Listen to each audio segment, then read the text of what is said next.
Hey everyone, and welcome back to the channel. Today, we're firing up the grill for something truly special. A beautiful, flaky, and incredibly delicious grilled grouper. If you've ever been a little intimidated by grilling fish, don't worry. I'm going to walk you through every single step, from picking the perfect fillet to getting those gorgeous grill marks.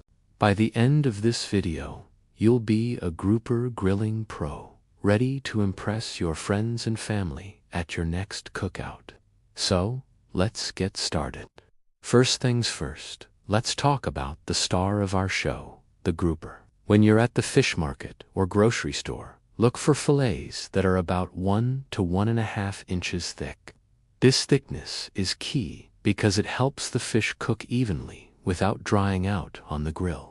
You want the flesh to be firm, translucent, and have a fresh, clean scent of the ocean. Avoid anything that looks dull, feels mushy, or has a strong, fishy odor. You can use either skin-in or skinless fillets for this recipe. If you get skin-in, it can actually help hold the fish together on the grill, which is a nice little bonus.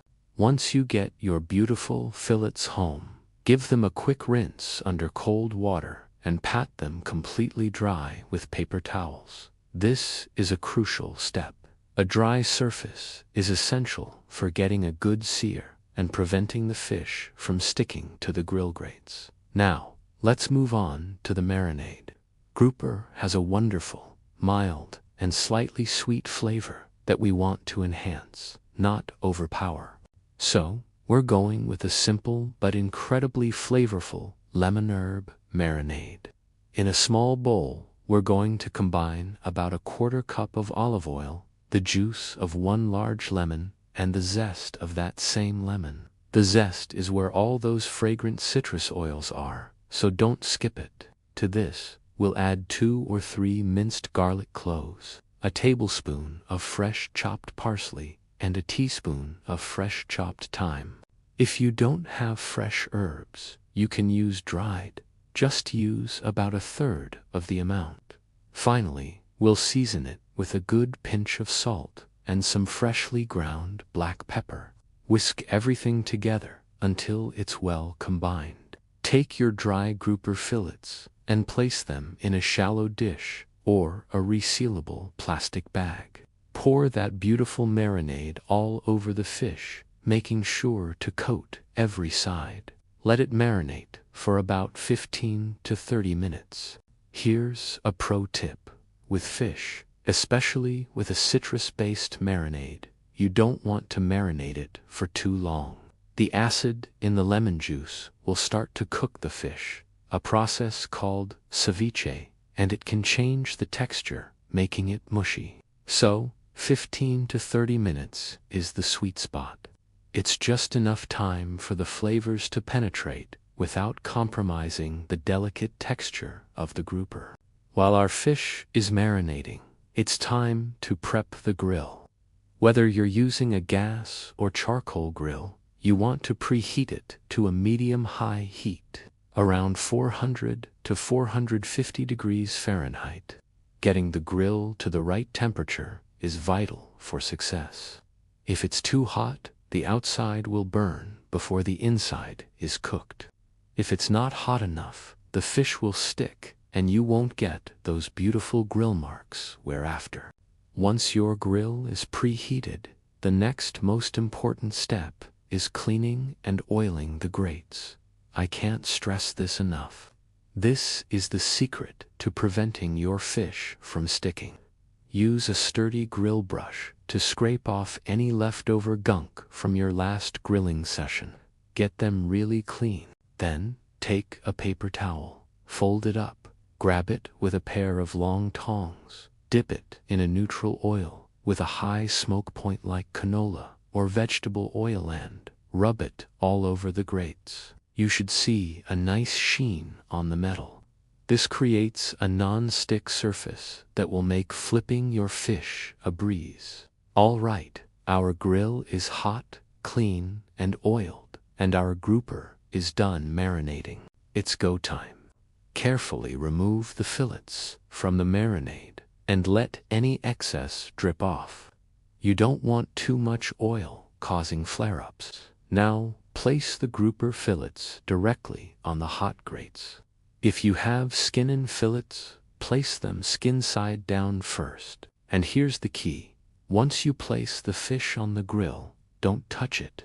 Let it cook undisturbed for about 4 to 6 minutes. This allows a nice crust to form, which not only gives you great flavor and grill marks, but also helps the fish release naturally from the grates when it's ready to be flipped. After those 4 to 6 minutes, it's time for the flip. You'll know it's ready when the fish no longer sticks. Use a thin, wide spatula. Fish spatula is perfect for this, and gently slide it under the fillet. If you feel resistance, give it another 30 seconds or so. It should release easily. Give it a confident flip and let it cook on the other side for another 3 to 5 minutes. The total cooking time will depend on the thickness of your fillet. A good rule of thumb is about 8 to 10 minutes of total cooking time per inch of thickness. So how do you know when it's perfectly cooked? There are a couple of ways.